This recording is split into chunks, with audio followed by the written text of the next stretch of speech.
Hoenn is a region that rewards perspective, explorative players with good memories. It's personally my favorite region, and I think a lot of people seem to generalize the region to just lol water. Hopefully I can show a bit of the region's genius and how Hoenn is a real masterpiece that has absolutely amazing level design. Hoenn's physical design philosophy is the obvious land and sea. There is an equal amount of land and sea routes in the game to mirror the game's balance between natures and the legendary Pokémon Kyogre and Groudon. Hoenn does suffer from the water routes being rather samey, but the land routes are definitely a standout. Hoenn's level design seems to be rooted in rewarding perceptive players, who memorize the layout of the region as they travel through it. Starting out here in Little Root Town, it's a traditional beginning. The game sends you from the starting town to Route 103 and back. It's a given that you'll backtrack to your starting town after doing a fetch quest in Pokémon, and the Hoenn region is no exception. The game, as with the others, uses this opportunity to show you about tall grass and ledges.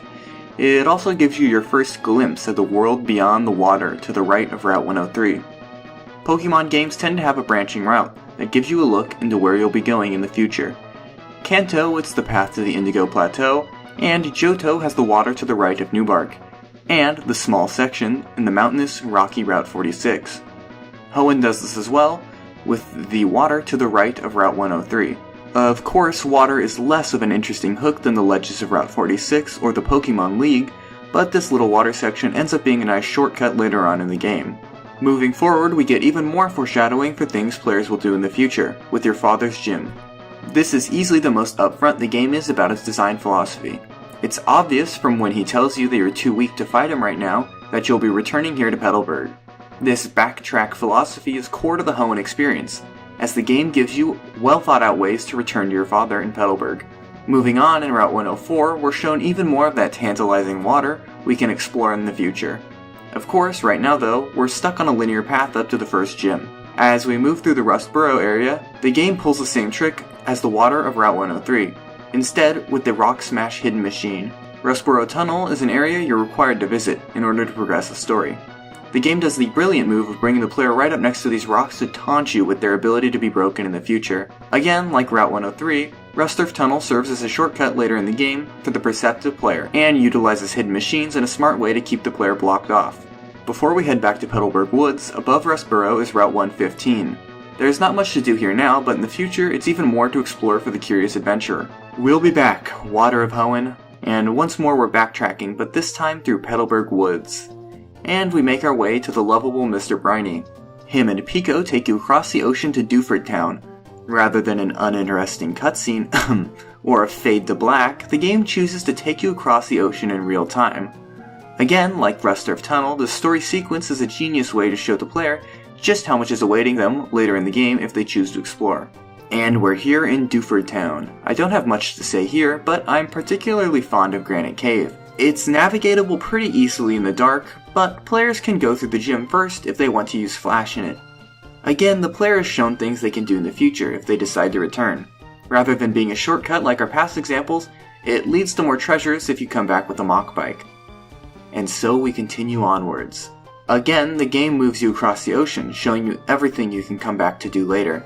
The game tantalizes you with a mysterious shipwreck just out of reach before you can land in Slateport. Again, I can't just talk enough about how smart this whole thing is. Players who take note of these important landmarks and places to explore can come back later in the future to reap their rewards. It's more of Hoenn's memorization based on exploration coming up. And so we're here in Slateport. We're supposed to progress up north, but I just want to talk a little bit about this area. I think it's unfortunate we don't see the strong currents from the Slateport side. It could be another situation where the player remembers something and it becomes relevant later. But it's not too big of a deal. To be honest, I usually forget this little coast thing is even here. And I think being able to see it from the shoreline would make it a bit more memorable too. Anyways, let's move onwards to the north. There's quite a bit to this intricate route. There's actually two different paths here, Cycling Road and the Grassy Ground Path.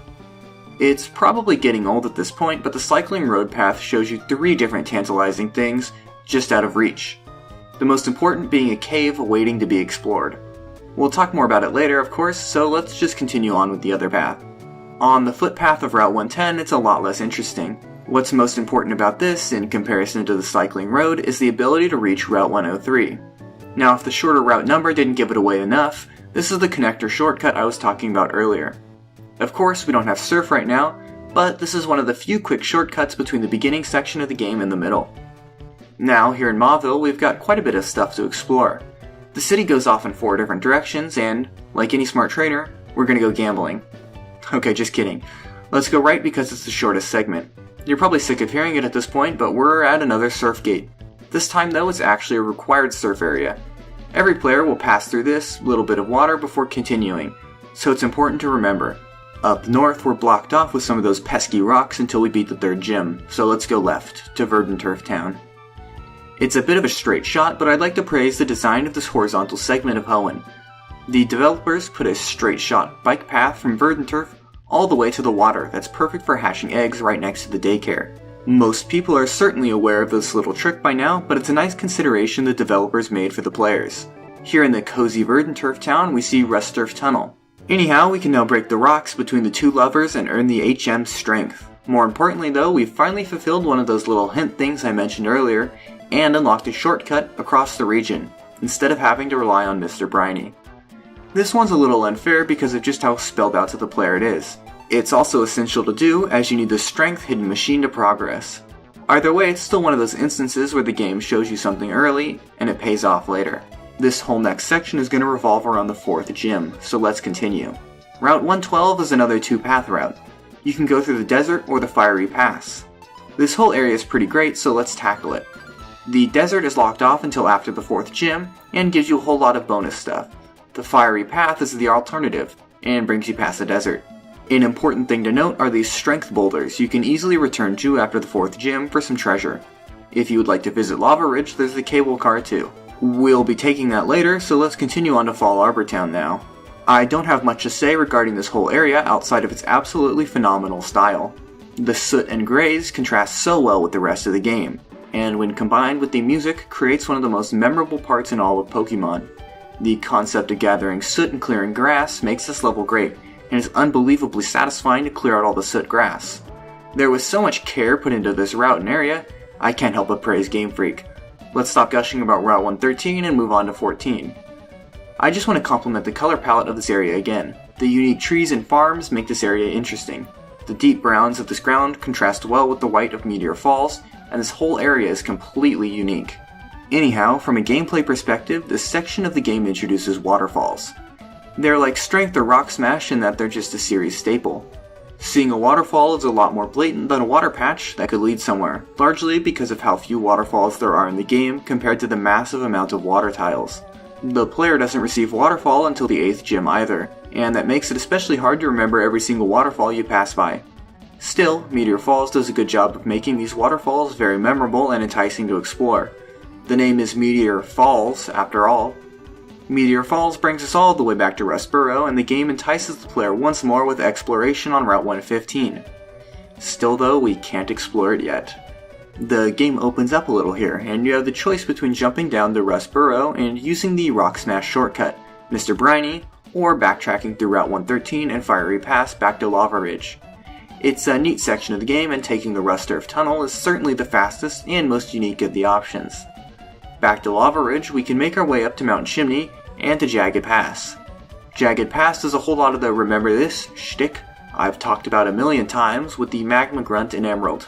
It also shows us for the first time these little jumpy stones. The Acro Bike can be used to hop up these rocks and makes traversing Jagged Pass a little more easy. These stones are the equivalent to the muddy slopes that the Mach Bike can go up. The two do a good job of creating some new, unique terrain for the player to traverse, and ensures they'll have to return to some locations again after swapping out the bike at Mauville. Giving small locations like Jagged Pass more reasons to come back to is smart with the Acrobike system. And so we're here in Lava Ridge. The gym can grant us the ability to use strength, and it's a little underwhelming right now. There's the stones in Fiery Pass, and that's about it. More importantly, we can enter the desert area of Route 113 now. This side area opens up if the player wants to use the Go Goggles and explore. It's another memorable area, and at this point, deserts hadn't been done in Pokemon. The next course of action is to return to Petalburg and take on your dad. It's been hyped up for a while now, and we can take a couple paths there. There's 3 ways to return to Petalburg, and it's all going to sound familiar.